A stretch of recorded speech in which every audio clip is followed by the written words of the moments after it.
Hello guys, I am advocate Dishank from Vishank law academy. आज हम पढ़ने जा रहे हैं आपका deem degree.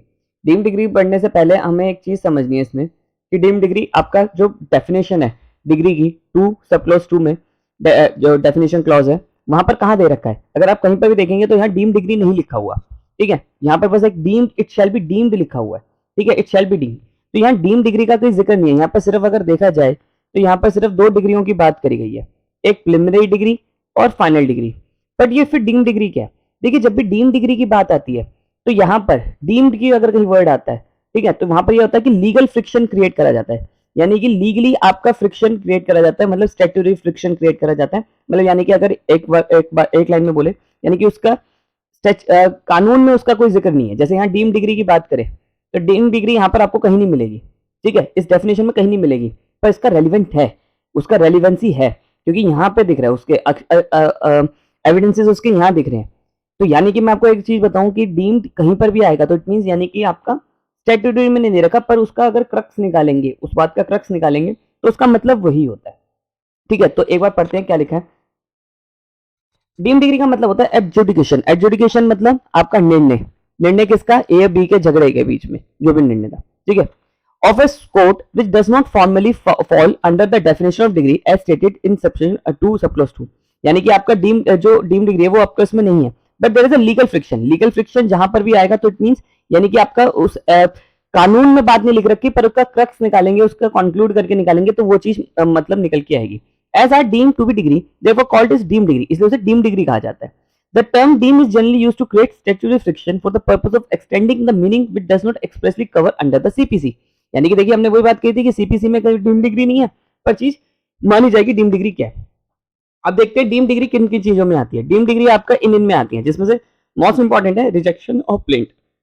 Rejection of plaint क्या होता है? देखिए, रिजेक्शन ऑफ प्लेंट का मतलब हो गया यानी कि जो प्लेंटिफ अपना प्लेंट लेकर आया तो उसके प्लेंट को रिजेक्ट कर दिया। यहाँ पर देखिए रिजेक्ट है, रिटर्न नहीं है। आप दो वर्ड में कंफ्यूज मत होना, रिटर्न का और रिजेक्ट में फर्क होता है, ठीक है। तो यानी कि दो चीजों, इन चीजों में आपका डीम डिग्री आएगी। एक एक करके इसे पढ़ते हैं। अब देखिए, मान लीजिए ये प्लेंटिफ है,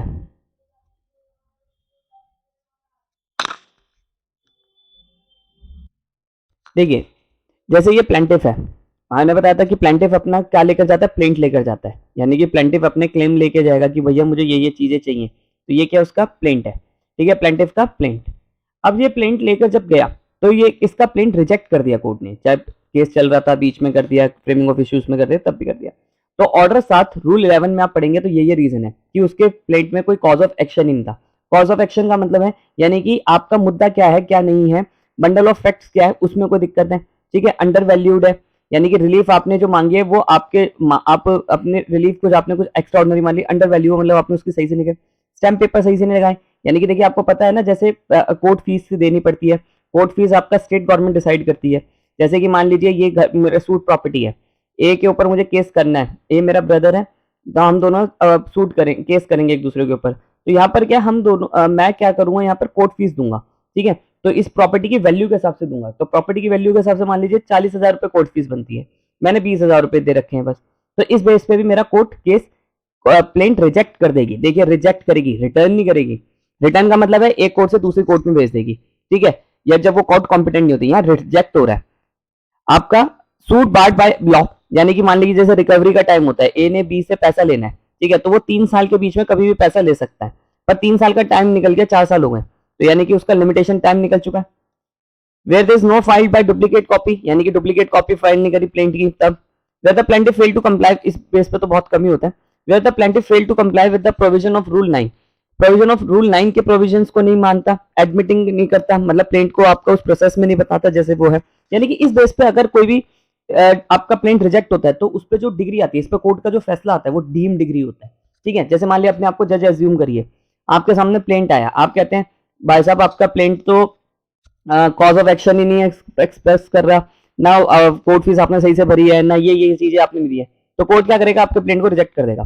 तो उस पर जो फैसला सुनाएगा, उस पर जो फैसला सुनाएगा कि मैं दिशांक का जो प्लेंट है उसे रिजेक्ट कर रहा हूँ, ठीक है, ये सब कुछ जो लिखेगा ये क्या होगा? डीम डिग्री होगा, ठीक है। यानी कि जिसे कानून की तरफ से डिग्री नहीं है बट वो आपका सीपीसी में आपका डीम डिग्री की बात नहीं करी गई है, पर कानून के उसके क्रक्स के हिसाब से बात का कंक्लूड निकाले तो उसे हम डीम डिग्री कहेंगे।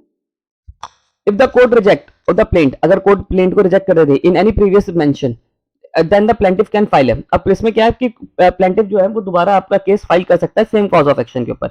मान लीजिए उसका जो अंडर वैल्यू था, ठीक है, अंडर वैल्यू का मतलब यानी कि उसके कोर्ट फीस सही से लगाई थी, वो दोबारा केस फाइल कर सकता है उन्हीं कॉज ऑफ एक्शन पे। जैसे मान लीजिए ए ने बी की बिजली काट दी, ये कॉज ऑफ एक्शन हो गया। फिर ए ने बी का पानी रोक दिया, ठीक है, ये भी एक कॉज ऑफ एक्शन है। ए ने बी की प्रॉपर्टी पे कब्जा कर लिया, ये भी आपका, ये सारे ये जो है ये कॉज ऑफ एक्शन है। अब मान लीजिए उसने कोर्ट फीस सही से नहीं लगाई थी, कुछ भी जो रीजन अपनी आपको मैंने पीछे पढ़ाए उस बेस पे कुछ भी नहीं करा, तो क्या होगा, उसका प्लेंट रिजेक्ट हो जाएगा। सिंपल ही बात है, ठीक है, पर वो आपका फ्रेश केस भी फाइल कर सकता है। और अब बात करें कि जो आपका ये होता है कंक्लूसिव नहीं होता, डीम डिग्री आपका कंक्लूसिव इन नेचर में नहीं होती, डीम डिग्री आपका कंक्लूसिव इन नेचर नहीं होती, यानी कि कंक्लूड नहीं होती है, तो इसलिए इसे डीम डिग्री कहा जाता है, यानी कि आप दोबारा फ्रेश केस ला सकते हैं। Section 2 of the specifically provide the rejection of plaint shall be deem to be degree and therefore is appealable, तो इसे आपका डीम डिग्री मानेंगे, इसलिए अपील में भी जा सकता है। ठीक है, जैसे मान लीजिए मेरा रिजेक्शन ऑफ प्लेंट हो गया, मेरा प्लेंट रिजेक्ट हो गया, अब मैं क्या करूंगा, ये मेरा करा सीनियर सिविल जज ने करा, सीनियर सिविल जज ने करा, ठीक है, तो मैं डीजे के पास जाऊंगा, डिस्ट्रिक्ट जज के पास जाऊंगा, डिस्ट्रिक्ट जज के पास भी नहीं गया, इन्हीं बात पे कि मेरी कोर्ट फीस के बेस पे केस उड़ा दिया, फिर मैं डीजे के पास गया, फिर मैं हाई कोर्ट गया, फिर हाई कोर्ट के बाद सुप्रीम कोर्ट गया, कोई भी टेक्निकलिटी पे ऊपर आपका केस उड़ता है तो समझ लीजिए उस पर डीम डिग्री आती है। हालांकि जनरली क्या होता है उसमें डिसमिस इन डिफॉल्ट लिख के आपका कोर्ट केस खत्म कर देती है, लिख देती है डिसमिस इन डिफॉल्ट और केस खत्म कर देती है। ठीक है, अगर आपके प्लेंटिफ के कोई भी डिफॉल्ट के वजह से केस नहीं चल पाता कि वो पीएफ टाइम पे नहीं भरता 7 दिन के अंदर, ये वो जो हमें प्लेंट में पढ़ना है।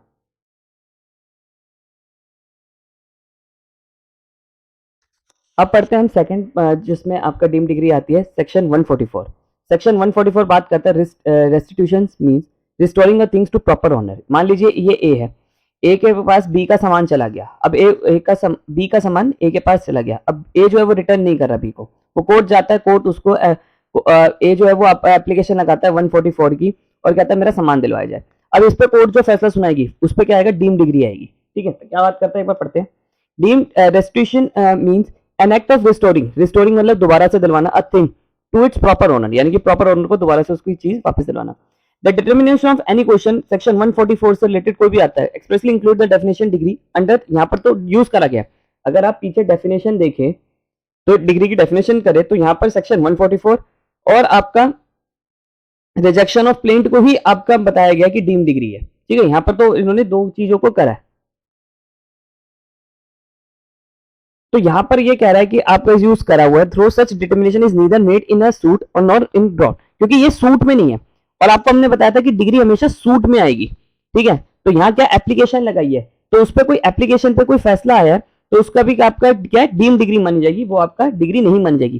क्योंकि यहाँ पर देखिए ना, जैसे आप सोचिए आपका सामान मैंने रख लिया, ठीक है, मैं आपको वापस नहीं कर रहा, आप कोर्ट जाते हो और मैं क्या क्या अर्जी लगाते हो कि मेरी रिकवरी करवाई जाए दिशान से मेरी प्रॉपर्टी की, इस वाली जो इसने मेरे पास अपने पास रख ली है, तो वहां पर क्या है, तो एप्लीकेशन लगाई है आपने, कोई सूट थोड़ी ना चला है, तो वो सूट नहीं माना जाता, सूट होता है आपका स्टार्टिंग से लेके अब इश्यू जिसमें डिग्री आती है। ठीक है, तो यहाँ पर अभी जो फैसला आएगा, कोर्ट का फैसला आएगा, वो डीम डिग्री आएगा। Restriction means under section 2D is deem degree purpose of giving right of appeal to agree party, यहाँ पर उसका राइट है। मान लीजिए ए का सामान बी के पास आ गया था, बी ने अब कोर्ट की परमिशन की वजह से, कोर्ट की इंटरफेरेंस की वजह से बी को देना पड़ा ए को सामान।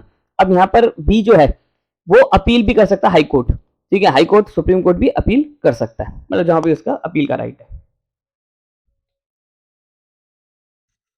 अब देखिए adjudication under order 21 rule 58, 21 order जो है वो आपका मिनी आपका सीपीसी भी कह सकते हैं, क्योंकि इसमें आपका ये वैसे डील करता है एग्जीक्यूशन से रिलेटेड, यानी कि हुकुम के तामील करवाए, यानी कि जैसे मान लीजिए लास्ट में केस का फाइनल आ गया, तो अब डिग्री होल्डर बचा जिसके फेवर में वो केस आया, और एक जजमेंट डेटर हुआ, ठीक है, जजमेंट डेटर हुआ जिसके अगेंस्ट में वो केस आया, ठीक है, तो अब दोनों के हो गए, तो ये डिग्री होल्डर हो गया ये, तो ये क्या करवाएगा, डिग्री होल्डर एग्जीक्यूशन डालेगा कि जो मेरे फेवर में केस आया है उसकी तामील करवाई जाए, तो उसे हम एग्जीक्यूशन कहते हैं। ठीक है, तो एग्जीक्यूशन बहुत बड़ा है, तो उसका 21 रूल 58 में क्या लगता है, adjudication of the claim objection of to attachment of property, यानी कि प्रॉपर्टी जो अटैच करी है कोर्ट ने, ठीक है, जैसे मान लो ये डिग्री होल्डर था, ये जजमेंट डेटर था, इसकी प्रॉपर्टी कोर्ट ने क्या करा, कोर्ट ने in the end of the case आपका जब इसके फैसला इसके केस में चला गया तो इसको कहा इसके फेवर में इसने क्या करा, कोर्ट ने क्या करा, जजमेंट डेटर की प्रॉपर्टी जो थी शादरा की उसको अटैच करवा लिया। अटैच का मतलब उसे जब्त करवा लिया, फॉरफिट करवा लिया। अब इसे रिलेटेड इससे कोई ऑब्जेक्शन है तो वो रूल 2158 में एक एप्लीकेशन लगाता है। तो फिर उस पे कोर्ट ने जो फैसला सुनाया वो भी आपका डीम डिग्री है। डीम डिग्री का मतलब क्या है, बार बार डीम डिग्री का मतलब है कि आपका कानूनी तौर पे उसको सीपीसी में नहीं लिख रखा, पर अगर हम उसको डेफिनेशन को पढ़े, जैसे यहाँ पर देखो ना, आपने ये डेफिनेशन पढ़ी, कहीं पर भी डीम डिग्री की बात नहीं करी, पर अगर आप इसे ध्यान से डिटेल में पढ़ेंगे तो यहाँ पर डीम डिग्री की बात आ रही है। यानी कि जब भी डीम्ड का मतलब होता है कि उसका इन प्रोसेस उसका कोई अस्तित्व नहीं है, यानी कि वो कोई रेलिवेंट नहीं करता, बट उसका अगर हम कंक्लूड करके निकाले तो निकल के आता है, ठीक है, नेचर निकाले। इट डीम्ड, अगर जो इसमें डीम्ड होती है इसकी अपील भी होती है, इसलिए इसे डीम डिग्री में डाला जाता है। मान लो डिग्री जजमेंट डेटर के अगेंस्ट में, जिसके अगेंस्ट में डिग्री गई है, कोर्ट का फैसला गया, वो आपका डिस्ट्रिक्ट कोर्ट ने उसके अगेंस्ट में करा है, तो वो आपका हाई कोर्ट भी जा सकता है, ठीक है। इसलिए अब order 21 rule 50 clearly declares that whenever claim और objection has been made under rule shall be the same force और object condition to appeal and otherwise भी। तो यहाँ पर मैंने सिंपल सी बात कह रहा है कि अपील में जा सकते हैं, ठीक है, क्योंकि ये डीम डिग्री है इसलिए अपील में जा सकते हैं। और अपील में तभी जा सकता है जब वो डिग्री हो, ठीक है, अपील में हमेशा डिग्री के लिए जाया जाता है। अब ऑर्डर 21 रूल 9800 क्या कहता है, ये कहता है कि ये बात करता है कि एप्लीकेशन लगानी पड़ती है इसकी कंप्लेनिंग ऑफ डिस्पोजेशन, यानी कि उसे डिस्पोजेस करवाया जाए। जैसे मान लीजिए डिग्री होल्डर के आ गया, डिग्री होल्डर के फेवर में आ गया जजमेंट की पोजेशन दिलवाया जाए, और फिर अब क्या होगा, जजमेंट डेटर से उस जजमेंट डेटर्स को निकाला जाए। तो ये एक एप्लीकेशन लगाएगा एग्जीक्यूशन में कि ऑर्डर 21 रूल 9800 की, उसमें कहेगा कि निकाला जाए इसको। तो both are mention under substitute still treated as deem degree, तो ये भी आपका डीम डिग्री में माना जाएगा, ठीक है। और ये डीम डिग्री क्यों है, क्योंकि ये सूट में नहीं है, ये एप्लीकेशन है, सूट नहीं है। अगर सूट होती तो ये आपका फिर माना जाता। तो इस पर जो फैसला सुनाएगा कोर्ट, जो इस एप्लीकेशन पे जो अंडर दिस ऑर्डर एप्लीकेशन लगेगी, इस पर जो फैसला सुनाएगा वो आपका डीम डिग्री माना जाएगा। अब देखिए डिग्री और डीम डिग्री में फर्क क्या है। Degree is defined under section 2 and final adjudication of the right and liberties, ठीक है। यहाँ पर फाइनल एडजुडिकेशन होता है, ठीक है, यानी कि राइट ऑफ द पार्टीज की बात होती है, यानी कि फाइनली है, ठीक है। Where as deem degree of such defined anywhere in the court, ये कहीं पर भी डिफाइन नहीं है, मैंने आपको भी बार बताई थी।